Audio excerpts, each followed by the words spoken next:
ॐ नमः सिद्धेभ्यः। ॐ नमः सिद्धेभ्यः।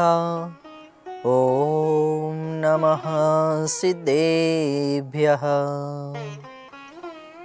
ओकारं बिन्दुसंयुक्तं नित्यं ध्यायन्ति योगिनः कामदं मोक्षदं चैव ओंकाराय नमो नमः।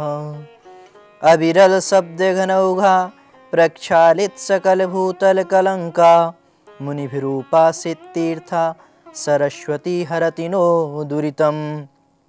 अज्ञानतिमिरान्धानां ज्ञानाञ्जनशलाकया चक्षुरुन्मीलितं येन तस्मै श्रीगुरुवे नमः। श्रीपरम गुरुभ्यो नमः। परम्पराचार्य गुरुभ्यो नमः। सकल कलुष विध्वंसकं श्रेषां परिवर्धकं धर्म संबंधकं भव्य जीव मनः प्रतिबोधकारकमिदं शास्त्रं श्रीरत्नकरण्ड श्रावकाचार्याणां ध्येयम्। अस्य मूलग्रन्थकर्तारः श्री सर्वज्ञदेवाः तदुत्तरग्रन्थकर्तारः श्रीगणधरदेवा प्रतिगणधरदेवा तेषां वचनानुसारमासाद्य आचार्य समन्तभद्रस्वामिने विरचितं श्रोतारः सावधानतया शृण्वन्तु। मङ्गलं भगवान् वीरो मङ्गलं गौतमो गणी मङ्गलं कुन्दकुन्दार्यो जैन धर्मोस्तु मङ्गलम्। सर्वमङ्गलमाङ्गल्यं सर्वकल्याणकारिकं प्रधानं सर्वधर्माणां जैनं जयतु शासनम्।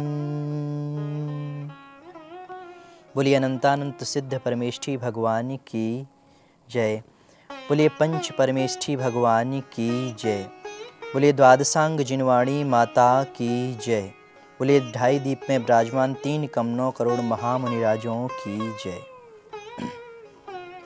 कार्यक्रम स्वाध्याय में आप सभी साधर्मी भाइयों का हार्दिक स्वागत है। आज से हम कार्यक्रम स्वाध्याय प्रारंभ करने जा रहे हैं और इस स्वाध्याय कार्यक्रम में हम एक किसी ग्रंथ को आधार बना करके उस पर चर्चा करेंगे और उसके व्याख्यान और विश्लेषण को अपने आनंद की अनुभूति में लाएंगे। प्रारंभ करते हैं आज से उस स्वाध्याय कार्यक्रम को। सर्वप्रथम स्वाध्याय कार्यक्रम में हम अपना आधार बनाएंगे आचार्य समंतभद्र स्वामी जी द्वारा विरचित रत्नकरण्ड श्रावकाचार को।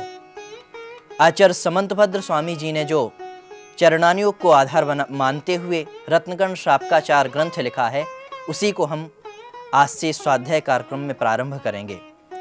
रत्नकरण्ड श्रावकाचार, जब भी किसी ग्रंथ को आरंभ करते हैं और उसके बारे में विचार करते हैं और उसका पठन पाठन स्वाध्याय प्रारंभ करते हैं, तो सर्वप्रथम जरूरी होता है कि उस ग्रंथ में क्या लिखा और किसने लिखा। हम जानते हैं कि इस ग्रंथ को आचार्य समंतभद्र स्वामी जी ने लिखा और क्यों लिखा, इसका क्या कारण रहा उनको ग्रंथ लिखने में। सर्वप्रथम आचार्य समंतभद्र स्वामी जी के बारे में जानते हैं। तो आचार्य समंतभद्र स्वामी जी की जीवनी यदि हम देखते हैं और उनकी गहराई में उतरते हैं, तो आचार्य समंतभद्र स्वामी जी के बारे में आज तक हमारे लिए अप्राप्त है। उनके जीवन के बारे में, उनके जीवन परिचय के बारे में अभी तक कोई भी विशेष जो हमें आलेख प्राप्त होने चाहिए वो प्राप्त नहीं हुए। फिर भी किंवदंतियों के अनुसार आचार्यों ने उन्हें 3री और 7वीं शताब्दी के अंतर्गत माना है, लेकिन पंडित जुगल किशोर जी मुख्तार जी ने उन्हें 2री शताब्दी के अंतर्गत माना है। उनके बचपन का नाम शांति वर्मा था।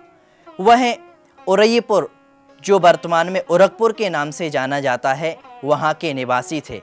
इतना ही कुछ लेखों और आलेखों के माध्यम से हमारे बीच में हमें प्राप्त है।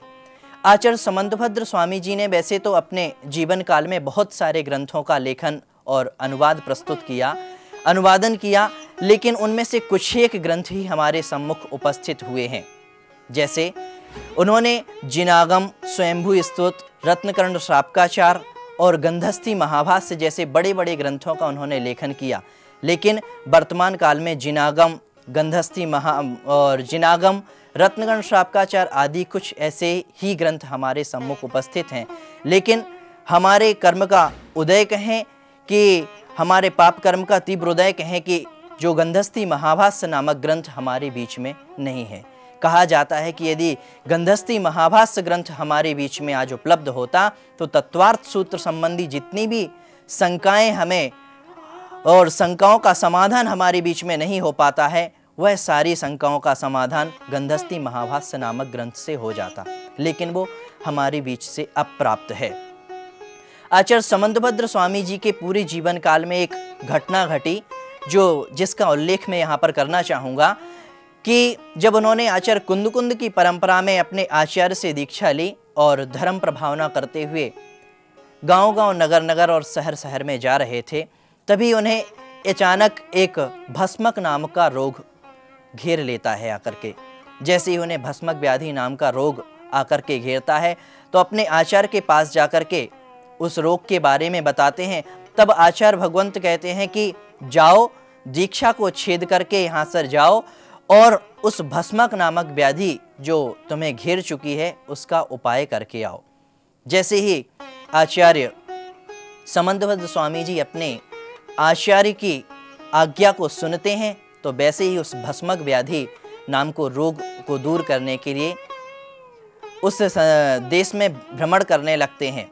उन्होंने भस्मक नाम के व्याधि को कैसे दूर किया और भस्मक नामक व्याधि उनकी दूर होकर के क्या उन्होंने वापस दीक्षा ग्रहण की, इन सभी बातों को हम देखते हैं एक छोटे से ब्रेक के बाद।